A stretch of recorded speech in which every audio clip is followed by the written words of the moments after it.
नमस्कार दोस्तों, आज की कहानी है अपने हुए पराए। कोरोना काल में रोहित की नौकरी छूट गई। रीता, रोहित और उनके दो बच्चे बड़ी मुश्किल से अपना गुजर बसर कर रहे थे। रोहित सारे दिन नई नौकरी के चक्कर में बाहर घूमते रहते। रात में आते तो सारी रात सो नहीं पाते। उनकी मानसिक स्थिति बिगड़ रही थी। दोनों ने सोचा क्यों न कुछ दान रिश्तेदारों के यहाँ चला जाए तो थोड़ा मन भी बहल जाएगा और यह भी समय कट जाएगा। रोहित ने अपनी बड़ी बहन को फ़ोन लगाया। हेलो दीदी, कैसी हो आप? जीजा जी और अब बच्चे कैसे हैं? कौन? हाँ, सब अच्छे हैं। तू बता, कैसा चल रहा है सब? दीदी थोड़ी तकलीफ में था, सोचा थोड़े दिन आपके पास आ जाते, कुछ दिन तो मन बहल जाता। अगर आप कहे तो हम आ जाए कुछ दिनों के लिए। अच्छा है रोहित, तू आ जाता, लेकिन कुछ दिनों के लिए मेरी ननद का परिवार आ रहा है और घर भी ज़्यादा बड़ा नहीं है, तो मैं कैसे मैनेज कर पाऊँगी? तू समझ रहा है ना? मैं तुझे बाद में बुला लूँगी, चिंता ना कर। और फ़ोन रख दिया। फ़ोन स्पीकर पर था। रीता ने भी सुना और वो रोहित को देखने लगी। मतलब साफ साफ है कि तुम लोग ना ही आओ तो अच्छा है। रोहित नीचे नज़र करके बस फ़ोन को देख रहा था। उसने गांव में अपनी माँ को फ़ोन लगाया। माँ, हम लोग गांव आ जाए कुछ दिनों के लिए? अरे बेटा, मैं कहाँ मना करने वाली हूँ, तेरा घर है, जब आ तब आ।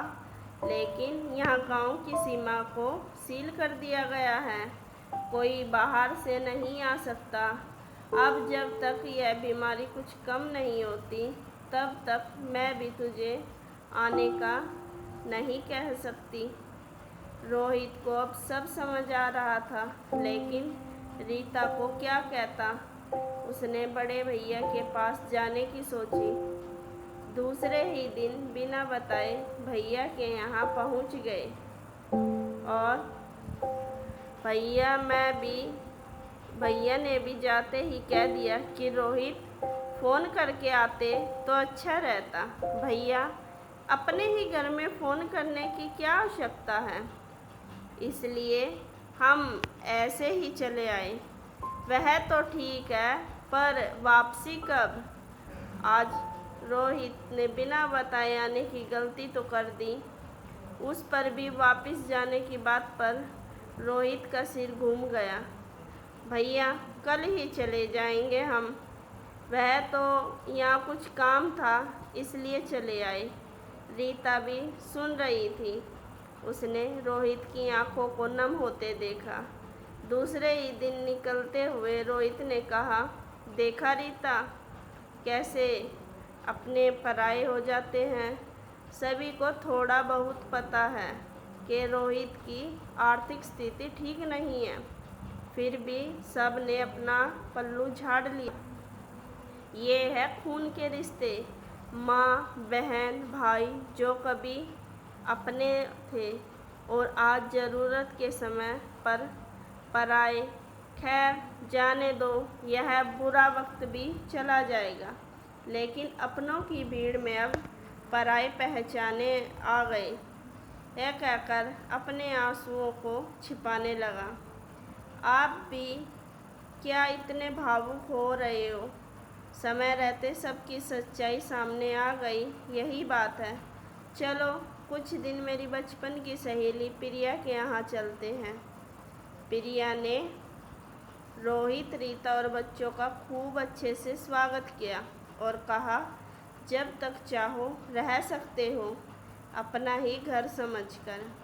यह सुनकर रोहित भावुक हो गए, लेकिन तभी रीता ने जोर से हाथ दबाया तो सामान्य होते हुए प्रिया और उसके पति का धन्यवाद करने लगे। यह सच्ची घटना है। जब समय खराब हो तो अपने भी पराये हो जाते हैं। जिंदगी हर एक नया सबक ज़रूर सिखाती है। कहानी अच्छी लगे तो प्लीज़ हमारे चैनल को सब्सक्राइब करना, लाइक करना, कमेंट करके बताएं कि आपको हमारी कहानी कैसी लगी। अगर कहानी अच्छी लगी हो तो प्लीज़ कमेंट करके बताएं और हम आपके लिए नई नई और अच्छी अच्छी कहानियाँ लेकर आते रहेंगे। धन्यवाद।